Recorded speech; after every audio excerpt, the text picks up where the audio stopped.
আমরা এখন রোপওয়েতে ওঠার জন্য লাইনে অপেক্ষা করছি।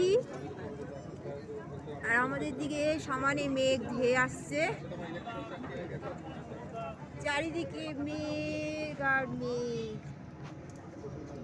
আমাদের দুইজন পণ্ডিত মেঘ ধরার চেষ্টা করছে, তারা মেঘ ধরে ধরে খাচ্ছে।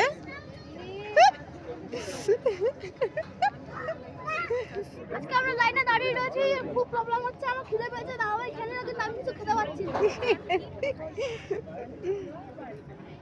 দেখুন কত খাবার জিনিসের দোকান, কিন্তু আমি কিছু খেতে পারছি না। কারণ আমরা নিচে নেমে খাবো। এখন কোনটা কেবল কাট গেল না, সামনে প্রচুর ভিড়। আমরা চলেছি, এখনো পর্যন্ত ওঠার সুযোগ পাইনি, এখনো পর্যন্ত আমরা লাইনেই আছি। আর আমাদের সামনেই ডাস্টবিন।